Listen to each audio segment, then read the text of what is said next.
cómo a través de toda la historia el reino de Dios ha sido manifestado, ha sido evidenciado en nosotros. El reino de Dios es revelado en la Biblia desde antes de la fundación del mundo. Dice la palabra que desde el siglo hasta el siglo el Señor es Rey, es Dios soberano de todo lo creado. Entonces vemos que desde antes de la fundación del mundo el reino es de Dios, y Dios crea para establecer su reino en la tierra, ¿sí? Dios no crea un nuevo reino, no, Él crea para establecer su reino en la tierra. Luego vemos la caída del hombre, del ser humano, la caída de la creación, porque el hombre arrastra la creación con la caída, y en la caída vemos también que Dios está reinando. Luego vemos el juicio de Dios, allí también vemos el reino de Dios. Hay juicio porque Dios reina. Luego vemos el reino de Dios en los pactos, vemos el reino de Dios en Abraham, vimos el reino de Dios en el pueblo de Israel, y hoy vamos a ver el reino de Dios en los profetas. Cómo el reino de Dios es anunciado a través de los profetas. En primer lugar tenemos que mirar qué significa esa palabra profeta, porque para muchas personas el profeta es una persona que adivina el futuro. No, en la Biblia la palabra profeta en el Antiguo Testamento, en el hebreo, se conoce por el término Naví. ¿Y saben qué significa Naví? Naví significa el que está en el secreto de Dios, o el que está en la presencia de Dios. También significa el mensajero. Y encontramos la palabra vidente, el roé. El roé es aquella persona que conoce los oráculos de Dios, y es aquella persona que visiona la visión de Dios. Dios le da la visión a esa persona. Entonces, las características del profeta es que primero que todo está en el consejo de Dios, está en la presencia de Dios. No sé cuánto tiempo duran los profetas de nuestro tiempo en oración y en meditación de la palabra de Dios para venir a dar una profecía. ¿Por qué? Porque vemos claramente que ellos no se la pasan en la presencia de Dios. No están en oración ni en la palabra. Si ellos estuvieran en la palabra, se darían cuenta que la palabra dice que ese profetismo fue para el antiguo tiempo, que ya no existe ese profetismo. De hecho, la palabra profeteos en el Nuevo Testamento es muy diferente a lo que es Naví y a lo que es el roé. Entonces, si ellos estuvieran en la palabra, si estuvieran en el secreto de Dios, no estarían ejerciendo ese tan mal llamado ministerio del profetismo. Entonces, lo primero que vemos en estos hombres era que ellos ellos estaban en la presencia de Dios, escuchando las palabras de Dios, para ir al pueblo a hablarle las palabras de Dios. ¿Cuál es la palabra de Dios? Toda la escritura es la palabra de Dios. Toda la escritura es inspirada por Dios y útil. ¿Para qué? Para instruir, corregir y redarguir. ¿A quién? Al hombre de Dios. ¿Para qué? Para que esté enteramente capacitado para toda la obra. Entonces, la palabra, el profeta está en la presencia de Dios, escuchando la palabra de Dios para emitir la palabra de Dios al pueblo de Dios. Claro, Dios también habló a través de los profetas conforme Dios les mandaba, les ordenaba a otros pueblos. Y recordamos, por ejemplo, a Jonás, fue enviado a hablarle a Nínive. Y Dios tuvo gracia y misericordia con Nínive y le mostró y le dio a Job la lección, y le dio al pueblo de Israel la lección de que Dios, cuando quiere hacer algo, lo hace. Cuando Él ha establecido algo, lo hace. ¿Qué estaba haciendo Dios la profecía que le dio a Jonás. Dije Job. No, de Jonás. ¿Qué estaba haciendo Dios cuando le dio profecía a Jonás para ir a Nínive? Mostrándole que el plan de Dios no era solamente con Israel, sino que Israel era la lámpara que alumbraría a todos los pueblos, a todas las naciones de la tierra, para que vinieran a ser reino de Dios, o para que viniera bajo el reino de Dios. Entonces Dios también hablaba a estos profetas para los pueblos que no eran la nación de Dios. Ahora, ¿qué hacían, qué decían los profetas? ¿De qué se trataba la profecía? ¿De premoniciones del futuro? ¿De qué iba a suceder? Bueno, los estudiosos, los comentaristas que han penetrado en las profundidades de la palabra han llegado a la conclusión que solamente un 5% de la profecía tenía que ver con las cosas del futuro. ¿Qué era la profecía? La profecía tiene dos etapas. En la Biblia hebrea hay dos etapas de la profecía. La Biblia hebrea se conoce como la Tanaj, ¿cierto? La Torah, que es la ley, los Nehuvim y los Ketuvim, ¿cierto? ¿Qué son los Nehuvim? Los Nehuvim son los profetas. Y hay dos tipos de profetas: los profetas anteriores y los profetas posteriores. Nosotros tenemos profetas mayores y profetas menores, no por la edad, sino por la amplitud de sus escritos. Entonces, para los hebreos era un poco diferente, eran los profetas anteriores. Los profetas anteriores hablaron sobre los portentos de Dios, sobre los portentos de Dios. Por ejemplo, Moisés habló en el Génesis de los portentos de Dios, la creación de Dios, el diluvio que Dios envió, ¿cierto? Las 7 plagas, 10 plagas de Egipto, el abrir el mar en dos. Habla de los prodigios de Dios, llevar 40 años por el desierto al pueblo de Israel, eso es un prodigio de Dios. Y los profetas del periodo antiguo o profetas anteriores hablan de los portentos de Dios. Pero los profetas posteriores tienen otra visión, tienen otro oficio: Isaías, Jeremías, Ezequiel, Daniel, y de ahí los que nosotros conocemos como profetas menores. Ellos tenían otro objetivo.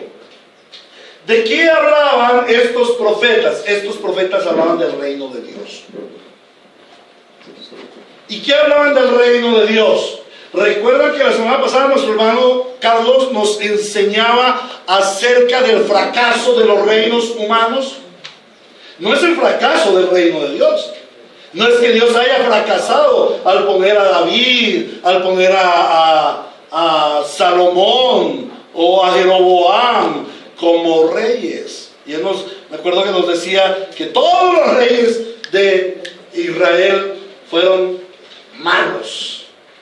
Y a cambio los reyes de Judá hubo 8 más o menos que no es que fueran buenos, sino que gobernaron de una manera buena, ¿cierto? ¿Cómo? Yendo a la palabra de Dios.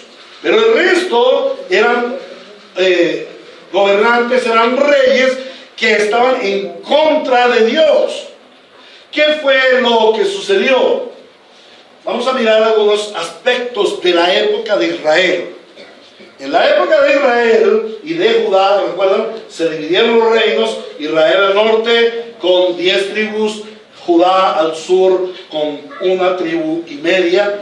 Y viene esa división. Al norte los reyes se volvieron inmediatamente a los ídolos. Jeroboam hizo 2 altares a los dioses Baal, y le dijo a Israel: no, ustedes no tienen que ir al templo a Jerusalén.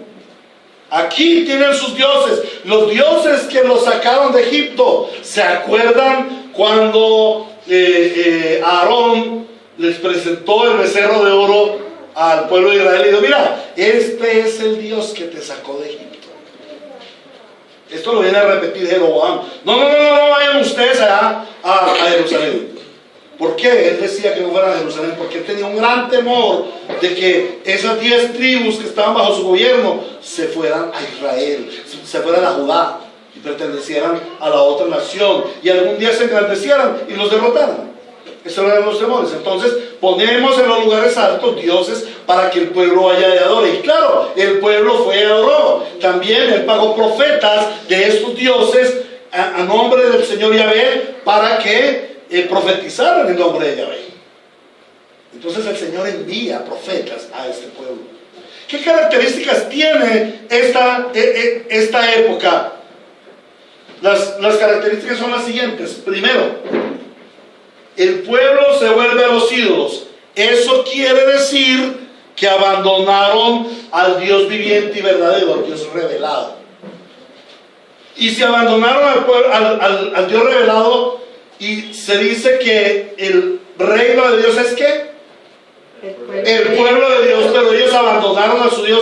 Ahora era el pueblo de quién? Era el pueblo de los ídolos. Ya no era el pueblo de Dios. Ya no era el pueblo de Dios. ¿Qué produjo el hecho de que ellos se volvieran a los ídolos? Pecado.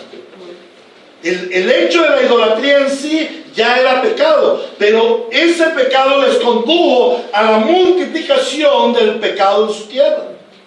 Entonces la idolatría produjo el pecado del adulterio, produjo el pecado de la injusticia social, produjo el pecado de la guerra, produjo el pecado del asesinato, ¿cierto?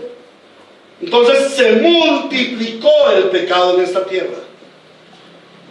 ¿Qué es el reino de Dios? ¿El pueblo de Dios? En el hogar de Dios. No, bajo el gobierno de Dios. Entonces, ¿qué sucedió allí? Comenzó a reinar el pecado. La idolatría, el apartarse de Dios, les condujo a pecado. Ya no estaba el reino de Dios. No era ni pueblo de Dios, ni estaba bajo el gobierno de Dios. ¿Qué consecuencia trajo de esto? ¿Qué es el reino de Dios? El pueblo de Dios bajo el gobierno de Dios. Bajo el gobierno de Dios. En el lugar de Dios. ¿Qué sucedió? Ya no estaban en el lugar de Dios. Dios los sacó Se del los lugar. sacó del pueblo. Dios los sacó de su lugar. Ya no estaban en la tierra prometida. Él los expulsó. Año 722.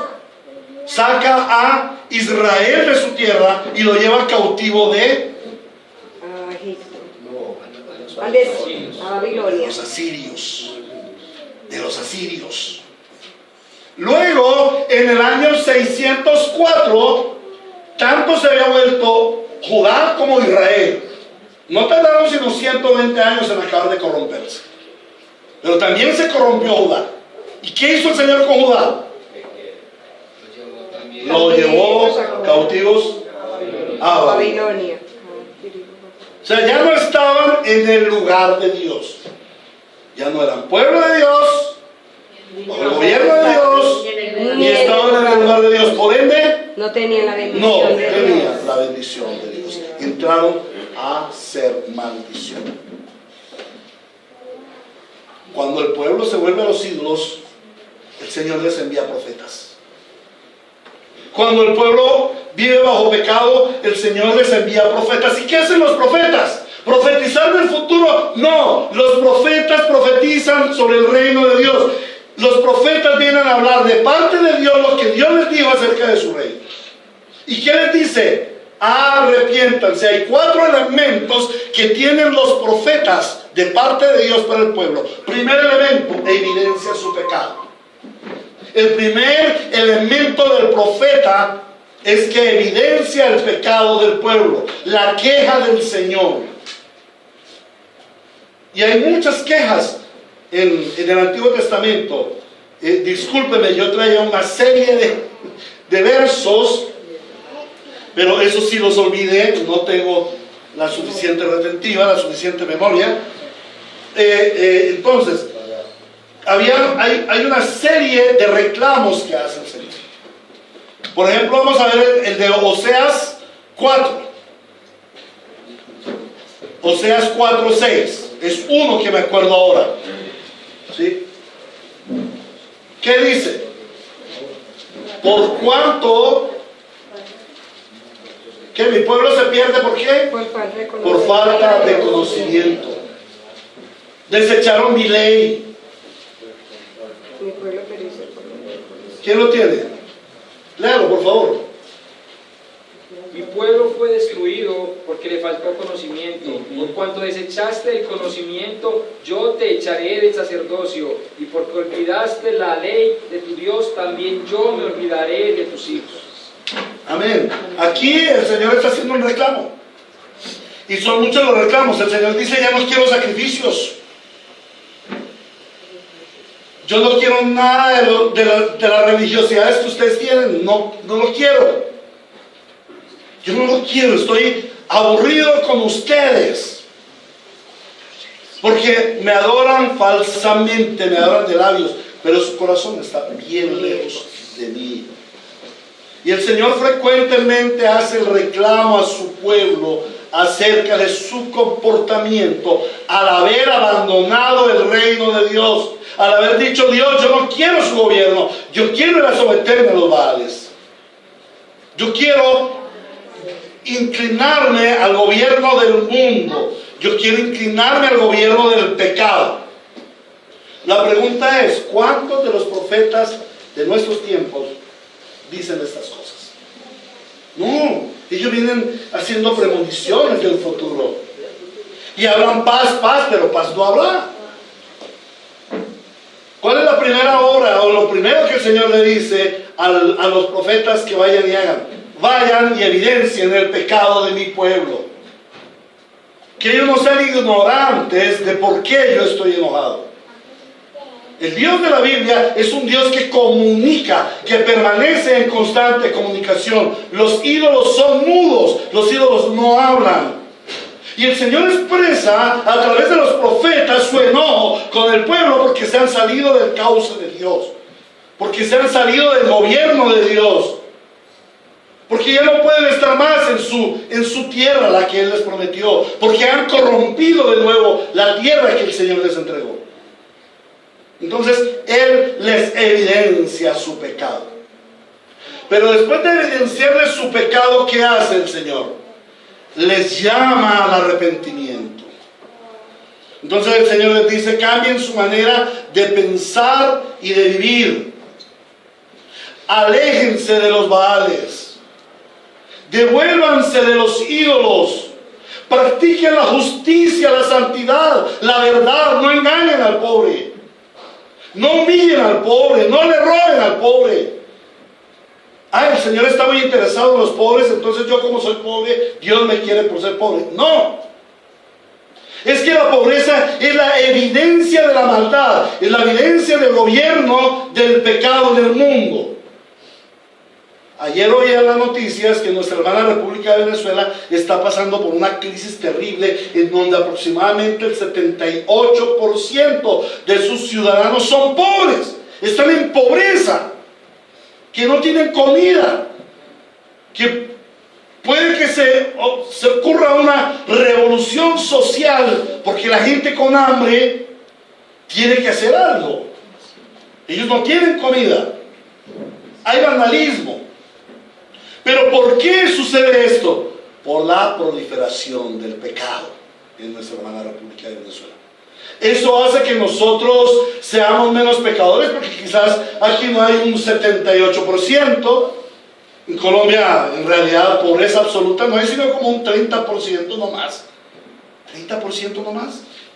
30% de 50 millones de habitantes no son 16 o 17 millones de habitantes en absoluta pobreza, desplazados, sufriendo hambre. ¿Por qué? Por el pecado de nuestra tierra, por el pecado de los habitantes de la tierra.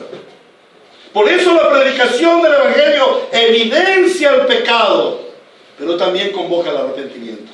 Arrepentíos, dice el Señor. Y el Señor llama al pueblo a arrepentirse. Cambien su forma de pensar, su manera de vivir. Vuélvanse al Dios verdadero. Les doy una oportunidad. Vuelvan a mí y yo les abriré mis brazos. Y yo los recibiré de nuevo. Y yo los restauraré. Y yo los prosperaré. Eso es lo que dicen los profetas una y otra vez. Una y otra vez.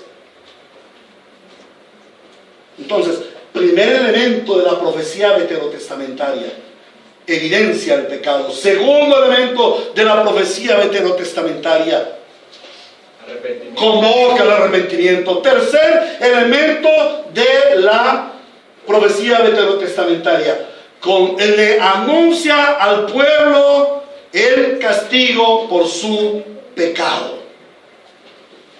Le advierte al pueblo, le dice: si ustedes no se arrepienten, van a sufrir esto y esto y esto. Ustedes han abandonado mi gobierno. Si ustedes no vuelven bajo mi gobierno, yo los voy a castigar.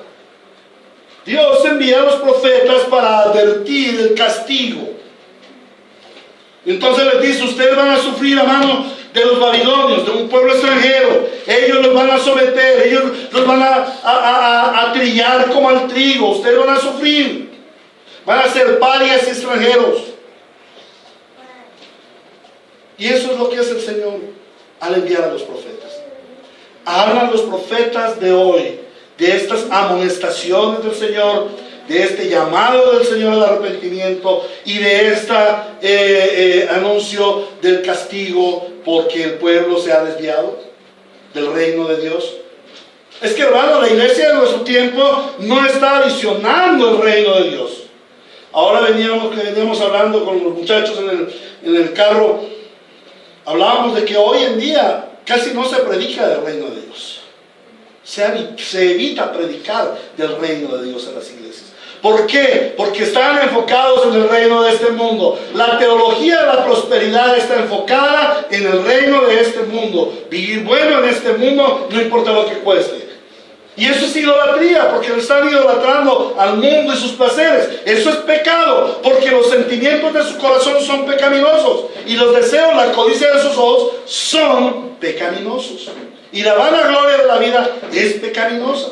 El Señor lo dice claramente en primera de Juan capítulo 2 versículo 15.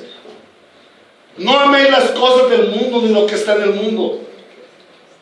Que los deseos de la carne, la codicia de los ojos y la vanagloria de la vida.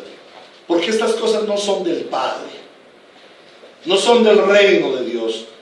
Cuando alguien codicia esto, es porque no está bajo el reino de Dios. Entonces el Señor envía a los profetas, le dice: vuélvanse, y si ustedes no se vuelven, traeré castigo sobre ustedes. Primer elemento: evidencia del pecado. Segundo elemento: conduce al arrepentimiento. Tercer elemento: anuncia el castigo. Y cuarto elemento: también les trae consolación y les promete restauración. La profecía del Antiguo Testamento es escatológica. Habla del restablecimiento del reino de Dios. Y el Señor promete a Israel que Él traerá un rey que establecerá el reino de Dios. Que Él traerá un rey que gobernará con los tiempos de David. Pero ¿qué esperaban qué esperaba el pueblo de Israel en la época de los profetas? Ellos estaban esperando un reino terrenal, un reino natural, un reino esplendoroso. Aún el mismo Juan el Bautista, que conoció personalmente al Señor Jesucristo, que lo predicó y dijo: este es el Cordero de Dios que quita el pecado del mundo, que habló de Cristo acerca del Mesías. En un momento dado, al ver que ese llamado Mesías no hacía nada para establecer el reino esplendoroso de David, mandó a preguntar: bueno, ¿eres tú el que había de venir? ¿O esperaremos a otro? Aún él tenía las dudas. Entonces, ¿qué esperaba el pueblo de Israel? Un reino esplendoroso en la tierra. Un reino que hiciera juicio, quemara fulminantemente a todos esos bandidos que habían molestado a la niña de los ojos del Señor, el pueblo de Israel. Había que destruir a todos los malos. Pero el plan del Señor no era destruir a todos los malos. ¿Se acuerdan que en cierta ocasión los discípulos del Señor le dijeron: ordena que llueva fuego sobre esto? El Señor dijo: no. ¿Por qué el Señor no viene a establecer su reino quemando a los malos? ¿Por qué el Señor no destruye a los malos? Porque allí también quería Israel. ¿Por qué en este momento no viene la destrucción sobre todo el mundo? Porque también nosotros seríamos destruidos. No nos consideremos tan justos. No nos consideremos tan buenos. El reino de Dios no está conformado por buenos y malos. Todos somos malos. Y eso fue lo que el pueblo de Israel no alcanzó a comprender. El pueblo de Dios no va a estar conformado por buenos y malos. Todos somos malos. No hay ni uno bueno. No hay quien haga lo bueno, dice el Señor. Todos se han corrompido. Entonces, ¿de qué va a estar conformado el reino de Dios si todos son malos? De redimidos y de irredentos. Perdón, de redimidos. Los irredentos van al fuego eterno. Claro que ahí también lo tremendo del fuego eterno es el reino de Dios sobre ellos, pero el reino de Dios en opresión, el reino de Dios en juicio y castigo eterno. Allí no está lejano el reino de Dios. Entonces, ellos esperaban un reino esplendoroso. Los judíos pensaban en un rey cabalgando con ejércitos, destruyendo a todos sus enemigos y poniéndolos a ellos como la cabeza de toda la humanidad, como un gran imperio. Pero ese no es el plan de Dios. El plan de Dios está en el establecimiento de su reino por la gracia y la misericordia a través de Cristo Jesús, que opera en los redimidos. Allí es donde está la centralidad del pueblo de Dios. Un pueblo de Dios que reconoce ser redimido en Cristo Jesús. Es un pueblo que se va a someter al señorío de Dios. Y esa debe ser la característica fundamental del creyente. Somos creyentes, entonces debemos estar sometidos al reino de Dios. Debemos estar bajo su gobierno. Pero no, la iglesia moderna, la iglesia de nuestros tiempos, quiere vivir bajo el reino del pecado.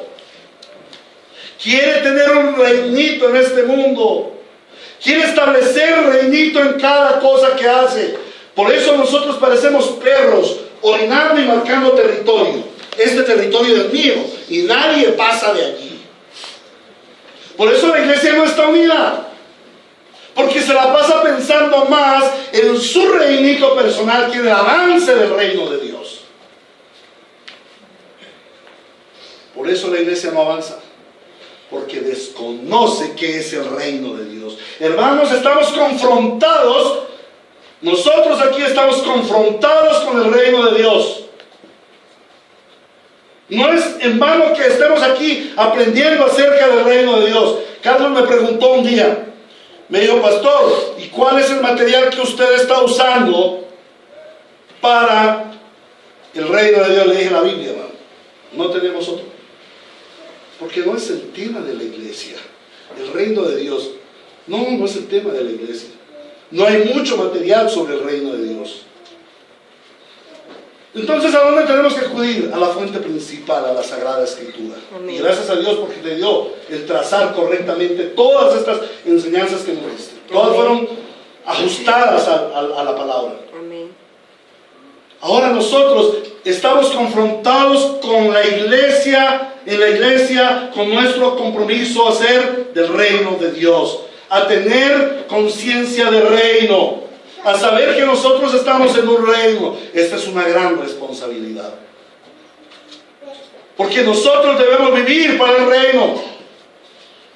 Y la profecía del Antiguo Testamento nos habla, evidenciando nuestro pecado, conduciéndonos al arrepentimiento, anunciándonos el castigo para aquel pueblo que se devuelve de su Dios y prometiéndonos restauración.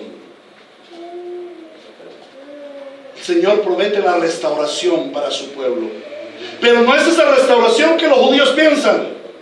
Es la restauración escatológica.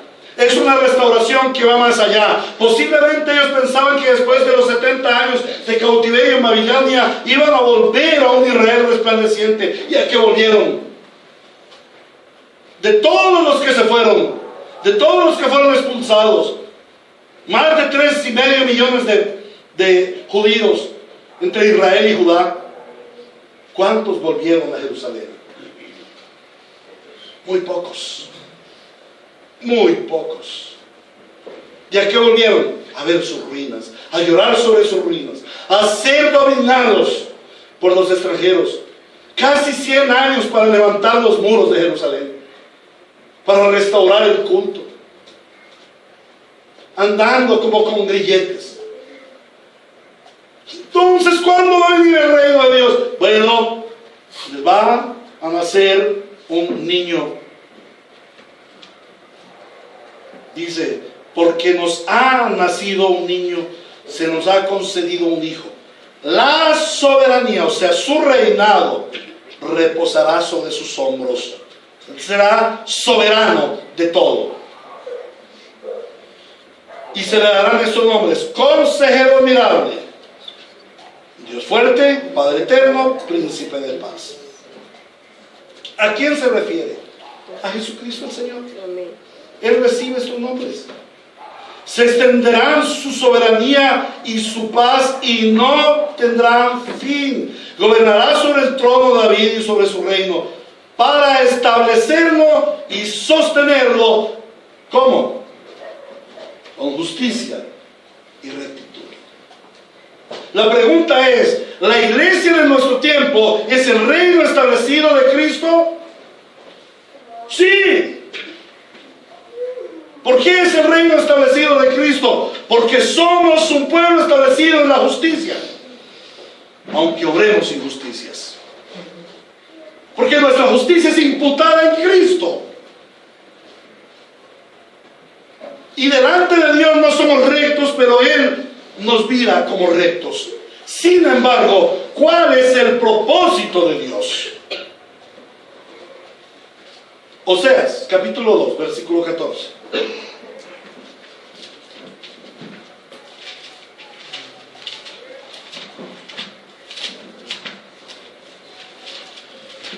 Oseas, capítulo 2, versículo 14.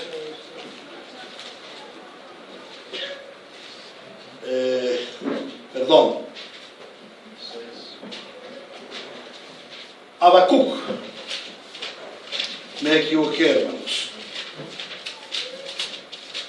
Habacuc 2:14.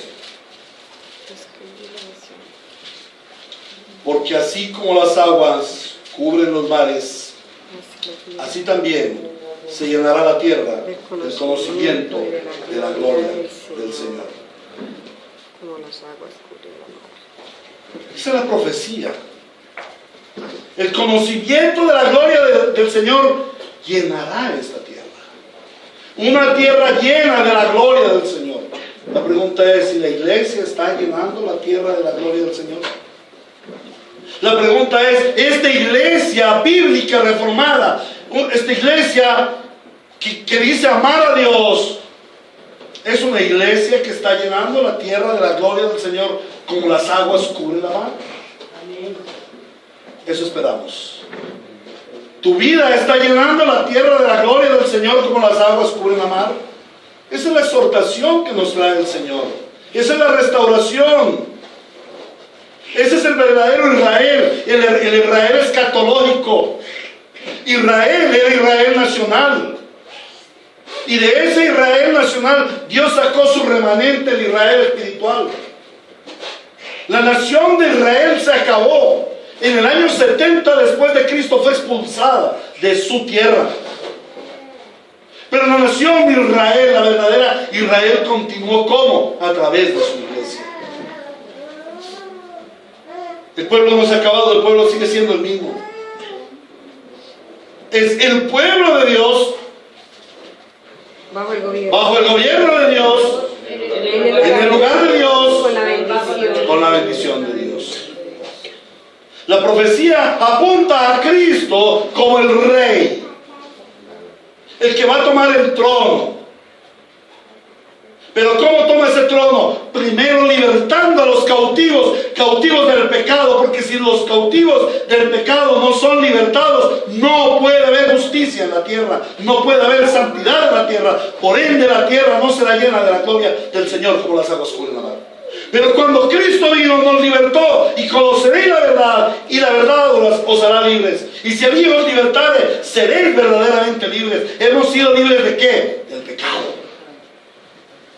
Pero ¿es la iglesia un pueblo libre del pecado? O al igual que nuestros antepasados los judíos, al igual que nuestros antepasados los israelitas, nos volvemos a los dioses ajenos.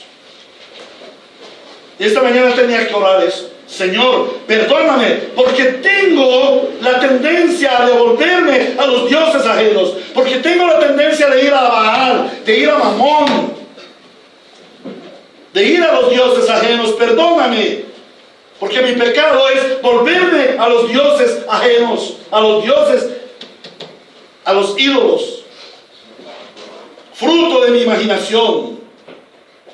Aún en mis sueños estoy soñando con los ídolos, fruto de mi imaginación.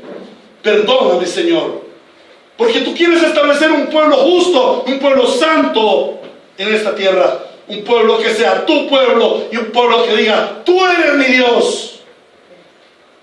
Y nosotros somos pueblo tuyo. Manda, Señor, que tu pueblo obedece. Habla, Señor, que tu pueblo te escucha. Pero cada cuanto buscamos escuchar la voz de Dios, cada cuanto nos acercamos a rendirnos y decir, Señor, hágase en mí tu voluntad. Ese es el pueblo que Dios está formando. Ese es el pueblo al que somos llamados, un pueblo santo, un real sacerdocio, un linaje escogido, un pueblo que anuncia las virtudes de aquel que nos sacó de tinieblas a su luz admirable. Pero fuiste sacado a la luz admirable, estás viviendo en la luz admirable. El reino de Dios se evidencia en los profetas, que anuncian la venida absoluta del reino. Y el mayor de los profetas vino, pero vino como cordero llevado al matadero, vino como sacrificio para librarnos del pecado. Ya somos libres del pecado, somos libres del pecado, somos libres del poder del pecado, somos libres de la condenación del pecado. Entonces, ¿por qué caemos otra vez y vivimos en pecado y en pecado? El pueblo de Dios es un pueblo justo, con la justicia de Dios imputada, pero vivimos en injusticia. Constantemente cometemos injusticia contra mi hermano, contra el impío. Cometemos injusticia y decimos ser el pueblo de Dios. El pueblo de Dios es un pueblo justo, justificado por la sangre de Cristo, y evidencia la justicia de Dios. Pero la profecía nos evidencia nuestra pecaminosidad.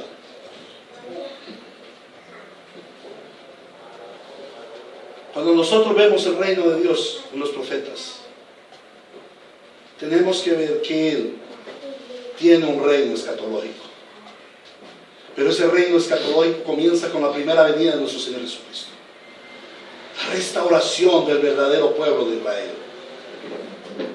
La iglesia. La iglesia a través de la cual el Señor llenará toda la tierra de su gloria, como las aguas Cubrir la mar. ¿Qué aplicaciones hemos de tener?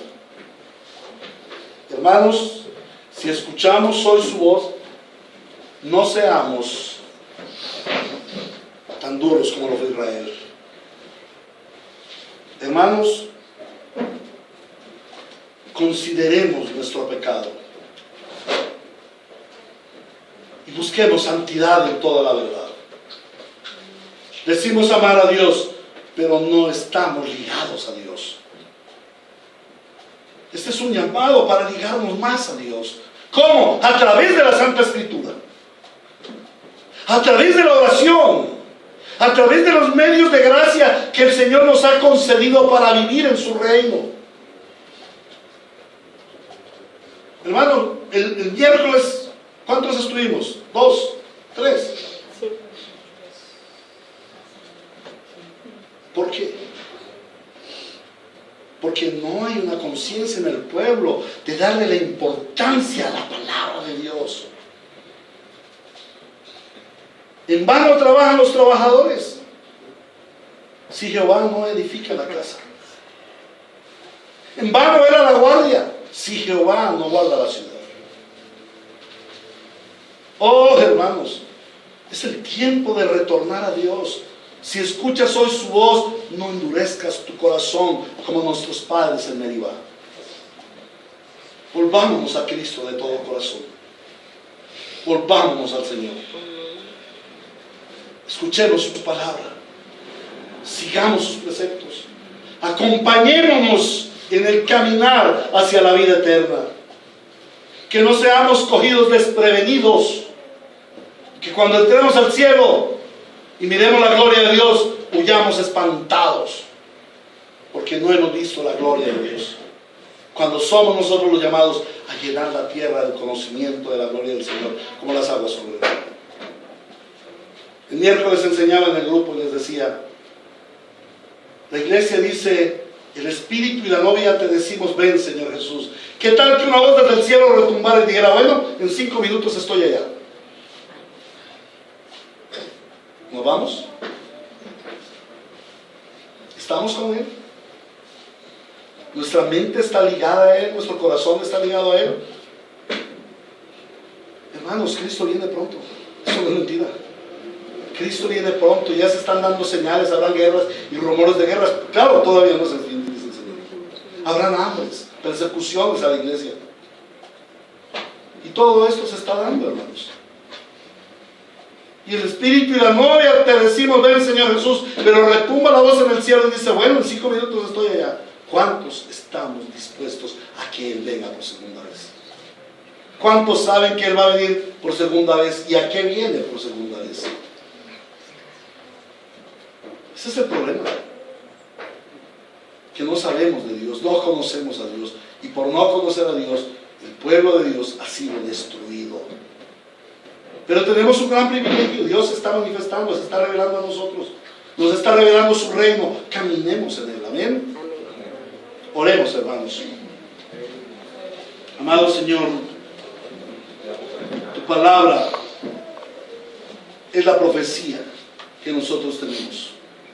Y es fiel. Y hemos visto hoy cómo usaste a los profetas y diste un tiempo de profetas en el Antiguo Testamento para anunciar tu reino. Ellos no anunciaban cosas por venir, ellos anunciaban tu reino. Tu reino que había sido despreciado. ¿Cómo tu pueblo te ha despreciado? Y tú le llamas y les evidencias el pecado. Nosotros no estamos lejos de ellos.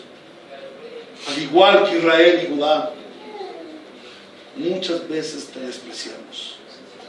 En nuestras devociones te despreciamos. En la santidad te despreciamos. En la consagración te despreciamos. Aún en nuestras promesas te despreciamos. No queremos tu reino y tu justicia. Señor, nos has mostrado que tú evidencias el pecado y hoy nos evidencias pecado a través de tu palabra. Hoy tenemos la palabra profética más segura que nos anuncia, que nos dice, ustedes caen en pecado y están cometiendo injusticia, se han vuelto a los ídolos, arrepiéntanse y vendrán tiempos de refrigerio. Oh Señor, condúcenos a un frecuente arrepentimiento, condúcenos a un reconocer que como representantes del reino de Dios estamos muy distantes de lo que es el verdadero reino de Dios. y enséñanos a ver en Cristo el establecimiento del reino de Dios en esta tierra y el privilegio que tú nos has dado de ser participantes del establecimiento del reino de Dios en esta tierra. Pero ¿qué es el reino de Dios? Paz, gozo y justicia